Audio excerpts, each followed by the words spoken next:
So hello everyone, हम इस video में जो भी हमें कोई भी स्टार्टअप करने होते हैं उसके पहले हमें क्या क्या तैयारी करनी होती है एंड क्या वो चीज़ें होती है जिसके ऊपर कोई भी स्टार्टअप बेस होता है, उसके बारे में हम इस वीडियो में डिस्कस करने वाले हैं। तो चैनल को सब्सक्राइब जरूर करें एंड वीडियो को लाइक ज़रूर दें। तो यह हम स्टार्ट करते हैं। तो हमारा जो भी स्टार्टअप होता है, कोई भी हम स्टार्टअप सबसे पहले ये जान लेते हैं स्टार्टअप किसे कहते हैं। कोई भी एक नई आइडिया को लेके अगर हम कोई कंपनी सेटअप करते हैं या कुछ करते हैं, उसको हम स्टार्टअप बोलते हैं। तो हम कोई भी स्टार्टअप करने से पहले कुछ चीज़ें हमें सोचनी पड़ेगी एंड कुछ चीज़ें हमें स्टार्टअप के बारे में एक हार्श ट्रूथ ये है कि आपको मतलब बहुत साल लग जाएंगे आपको उसको आगे लेके जाने में। आपके भले मतलब आपके प्रोडक्ट में बहुत ही अच्छी चीज़ें हो, लेकिन अगर आपको आपके पास कोई सोर्सेस नहीं है, अगर आपने उसके ऊपर काम नहीं किया है, तो आपको कई साल लग जाएंगे उसको आगे लेके जाने में। तो मैनी स्टार्टअप में slave away your months if not years on their ideas only to gain very little traction. तो आपको बहुत एक छोटा सा यदि ग्रोथ करने के लिए आपको बहुत सारे लंबे टाइम लग जाए। Fortunately it is possible to make a more educated guess on your ideas likelihood to success or failure by taking the time to validate your idea before moving forward with it। तो उसके आगे बढ़ने से पहले हमें क्या करना होता है, कुछ कुछ आपको कुछ तैयारियां करनी होती है, जिसको हम यहाँ पे देखने वाला है। तो आप कोई भी स्टार्टअप करें, फ़र्क नहीं पड़ता वो किस चीज़ से रिलेटेड है उस, लेकिन 20 जो कॉमन क्वेश्चन होते हैं आपको खुद को पूछने चाहिए कि मैं ये स्टार्टअप क्यों कर रहा हूँ।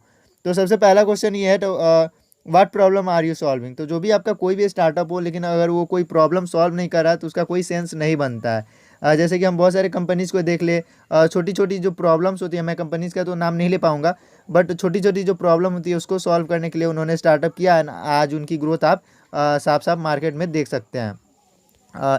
जो सेकेंड हमारा पॉइंट होता है, how have other attempted to solve the problem before and why did they their solution succeed और फेल। तो आपको ये भी सोचना होगा कि इससे पहले भी क्या किसी ने इसको सॉल्व करने के लिए सोचा था या इसको करने के लिए कोई इनिशिएटिव ली थी, एंड क्या वो सक्सेसफुल हुए या फेल हुए। जैसे कि अगर हम टाटा नैनो की बात करें, तो जैसे रतन टाटा ने टाटा नैनो को बनाया था, तो उन्होंने एक प्रॉब्लम को सॉल्व करने की कोशिश की थी कि इंडियाज़ में जो भी बाइक होते हैं, यदि पुअर पीपल के पास बाइक खरीदने के लिए तो पैसे होते हैं, बट कार खरीदने के लिए पैसे नहीं होते हैं। तो उन्होंने एक छोटी कार बनाई, बट उनका स्टार्टअप था वो फेल हो गया था। आप इससे ये सीख सकते हैं, जो उनकी जो मार्केटिंग हुई वो रॉन्ग तरीके से हुई थी, एंड निगेटिव कैंपेन उनका एक चल गया था जो सस्ती कार थी उसके लिए था। आप ऐसे फेल जो भी स्टार्टअप है उससे बहुत कुछ सीख सकते हैं। जो थर्ड क्वेश्चन है आपको पूछने चाहिए, how many specific benefit for your product और आइडिया कैन यू लिस्ट। मतलब आपको कोई भी मतलब आप कोई प्रोडक्ट बना रहे हैं, तो एक पेपर ले एंड उस पेपर के ऊपर आप उसके बारे में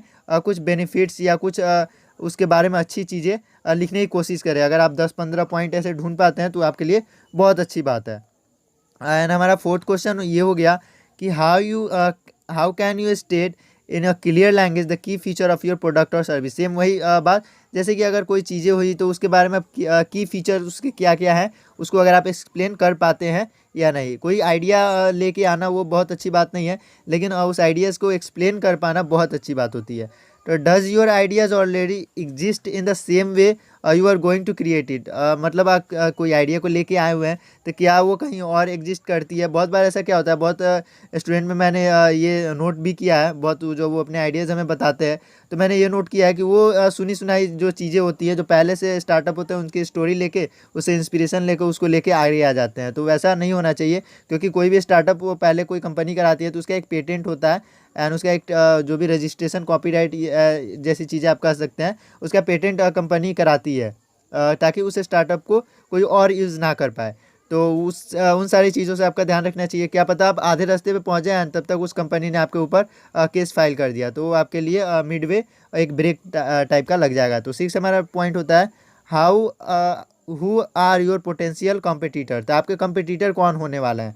तो सपोज आप कोई बिजनेस में इंटर कर रहे हैं, तो आपके आसपास जो भी आपके कंपटीटर है उसको आपको पहले नोट करना होगा, एंड वो आप कैसे उसे टैकल कर सकते हैं ये आपको ये भी सोचना होगा।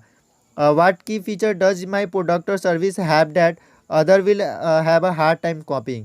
तो सपोज आपको कोई चीज़ें लेके आनी है, जैसे सपोज कोई कंपनी चाय बेच रही है, ठीक है। अगर आपको भी चाय बेचना है तो आपको कुछ इससे अलग करना पड़ेगा। सपोज कुछ आपको उसमें कुछ ऐसी चीज़ें ऐड करनी होगी जो ये नहीं कर रहा है, आपको अलग एक लेन में लेके उसमें जाना होगा। तो हमारा 8 क्वेश्चन ये हो जाता है, हैव यू डन अ स्वॉट एनालिसिस। तो स्वॉट एनालिसिस क्या होता है? This framework help you to understand the strength, weakness, opportunities and threat that your idea has giving you better ideas of overall likelihood for success. Suppose आप कोई dish TV बेच रहे हैं, तो डिश टीवी एक डिक्लाइनिंग मार्केट जैसे हो जाता है। आप जैसे डिश टीवी आप इंडिया में लिमिटेड घरों को दे सकते हैं। एक बार जब पूरा घर में आपके डिश टीवी जो चले गए, उसके बाद जो उसकी डिमांड है वो कम हो जाएगी, तो वो एक डिक्लाइनिंग मार्केट माना जाता है। तो आपको ऐसे वीकनेस, स्ट्रेंथ, अपॉर्चुनिटी, आपको ये सारी चीज़ आपको देखनी होगी। 9 हमारा, do you have access to various resources you need to launch a business. तो आपको कोई बिजनेस लॉन्च करना है, तो आपको उसके पास जो भी एसेस है, आपके पास रिसोर्सेज है या नहीं है। अगर नहीं है तो उसको कैसे अरेंज कर सकते हैं, एंड है तो हम उसको कितनी इफिशिएंटली यूज़ कर सकते हैं, ये भी मायने रखती है। तो 10th हमारा ये क्वेश्चन हो गया, do you have a mentor और industry advisor that you can call on. तो सपोज आप कोई बिजनेस स्टार्ट करते हैं, तो स्टार्टिंग में तो आप उसको कोई मेंटर की ज़रूरत ज़रूर पड़ेगी, क्योंकि आपको पता नहीं होता है कैसे उसे हैंडल करे, कैसे उसके अकाउंट्स क्रिएट करे। ये सारी चीज़ें आपको हेल्प आउटर लेनी ही पड़ेगी। तो क्या आपके पास वो है या नहीं है। एंड जो हमारे 11th हो गए, can you name somebody who would benefit from your product और सर्विस। तो आप कोई भी ऐसे चीज़ लॉन्च कर रहे हैं, तो अगर आपको अगर एक दो लोग या फिर एक कम्युनिटी अगर आप काउंट नहीं कर पाते हैं कि वो उससे बेनिफिट होगी या नहीं होगी, तो आपका प्रोडक्ट जो है वो वेस्ट है। क्योंकि आपके पास अगर कम्युनिटी ही नहीं रहेगी, कोई जनरल डेमोग्राफिक रहेगा ही नहीं, तो आपका प्रोडक्ट लेगा फिर कौन। हमारा 12th पॉइंट हो गया, what is the size of the market that you will by your product और सर्विस। तो ऐसा भी नहीं हो कि मार्केट छोटा हो या बड़ा हो, बस आपके पास मार्केट होनी चाहिए। छोटी मार्केट में भी अच्छी इनकम हो सकती है, एंड बड़ी मार्केट हालांकि बड़ी होती है, लेकिन आपको ये पता होना चाहिए कि हम बेसिकली किस मार्केट को कवर करने जा रहे हैं, एंड फिर उसके अकॉर्डिंग हम जो भी चीज़ें हैं उसको रेडी करेंगे। हमारा 13 पॉइंट हो गया, have you reach out of potential customer और फॉर फीडबैक। तो ऐसा नहीं है कि आप कोई चीज़ लॉन्च कर दे एंड आपके पास कोई पोटेंशियल कस्टमर जो फीडबैक है वो लेने के लिए आपके पास कोई रिसोर्स ही नहीं है। तो अगर ऐसा नहीं है तो आपका फिर सपोज़ आप स्टार्टिंग में तो आप बहुत ज़्यादा सेल कर देंगे suppose, but after some time जो आपका फीडबैक अगर आपको नहीं लेने का कोई सिस्टम आपने क्रिएट नहीं किया है, तो आफ्टर डेट आपका जो भी मार्केट होगा वो डिक्लाइन हो जाएगा, एंड आप धीरे धीरे चले जाएंगे नीचे की तरफ। हमारा 14 पॉइंट है, जो हमारा जो 14 पॉइंट हो जाता है, can you set up a landing page and encourage interest people to sign up for more information. तो क्या आप एक लैंडिंग पेज को सेटअप कर सकते हैं ताकि लोगों को इंटरेस्ट क्रिएट किया जा सके, जैसे वेबसाइट हो गए या बहुत सारे तरीके हो गए, आपको उसमें लोगों का इंटरेस्ट जो भी है वो लेने के लिए। हमारा 15 हो गया point, what would it take to build a minimum viable product to test the market. ऐसा नहीं है कि कोई चीज़ होती है स्टार्टिंग में उसे डायरेक्ट मार्केट में डाल दिया जाता है, उसके लिए पहले छोटी छोटी जगहों पे लॉन्च करके मिनिमल विजिबल जो भी प्रोडक्ट का है वो टेस्ट किया जाता है कि क्या ये लोगों के लिए प्रॉफिटेबल है, क्या लोग इसमें इंटरेस्ट ले रहे हैं या नहीं ले रहे हैं। तो वो सारी चीज़ें पहले चेक करनी होती है। तो ये भी आपको ये बात ध्यान में रखनी होगी कोई भी स्टार्टअप करने से पहले। तो हमारा 16 हो जाता है, can you get paying customer from your target market to pre order based on blueprint और मॉकअप। तो आप कोई भी चीज़ें हो तो उसके पहले अगर आपके पास प्री ऑर्डर मिल जाते हैं तो आप क्या वो ले सकते हैं या नहीं ले सकते, ये सारी चीज़ें भी आपको ध्यान में रखनी होती है। क्योंकि प्रोडक्ट अगर आप बना देते हैं तो ज़्यादा प्रोडक्ट बनाना भी अच्छी बात नहीं है, मेन बात है इसको मार्केट में उतारना एंड उसको बेचना है। उसके लिए आपको जो भी डिस्ट्रीब्यूटर होंगे या जो भी प्री ऑर्डर्स होंगे ये लेने की ज़रूरत पड़ती है। तो इसके लिए भी आपको एक सिस्टम की ज़रूरत पड़ती है, वो भी आपको अंदर अंदर क्रिएट करना आना चाहिए। हमारा 17 क्वेश्चन हो जाता है, can you produce the actual product yourself और do you have a partner who can.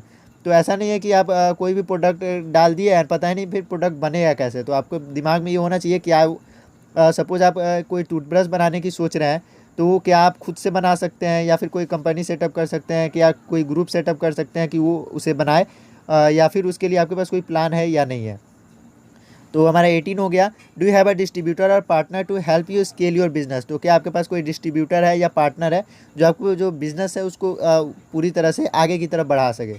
तो 19 हो गया, what will it take to break even और मेक अ प्रॉफिट। तो ऐसा नहीं है कि आप कोई बनाए एंड उसमें आपके पास कोई प्लान ही नहीं है, जस्ट लॉन्च कर दिए एंड वो एकदम चल रहा है, तो ऐसा कुछ नहीं होता। आपको उसमें ये भी पता होना चाहिए कैसे हम इसमें प्रॉफिट टाइम बाय टाइम उसको इंक्रीज़ करते जाएं। तो हमारा लास्ट हो जाता है, how can investor in your ideas make a profit. तो आपका जो भी आइडियाज़ होता है स्टार्टअप का, उसमें अगर कोई इन्वेस्टर अगर इन्वेस्ट करता है तो क्या उसके पास जो भी प्रॉफिट के जो चांस होंगे वो क्यों आपके बिजनेस में इन्वेस्ट करेगा। क्योंकि अगर कोई भी आप स्टार्टअप करते हैं उसमें आपको इन्वेस्टर की ज़रूरत ज़रूर होती है, क्योंकि आपको 10 लाख 15 लाख रुपए की बहुत हेवली इन्वेस्टमेंट की वहाँ पे ज़रूरत होती है स्टार्टिंग फेज। तो आपको अगर प्रॉफिट अगर आप इन्वेस्टर को नहीं बता पाते हैं कि आपको ये प्रॉफिट होगा, तो वो आप में इन्वेस्ट ही नहीं करना चाहेगा। तो आपको ये सारी चीज़ें ध्यान रखनी होगी कोई भी आपको अगर आइडियाज़ लेना है तो वहाँ पे आपको एक्ट करने के लिए। तो होप आपको ये सारी चीज़ें समझ में आई होगी। नेक्स्ट इसका पार्ट जल्दी आने वाला है जिसमें हम इससे रिलेटेड चीज़ों को डिस्कस करेंगे।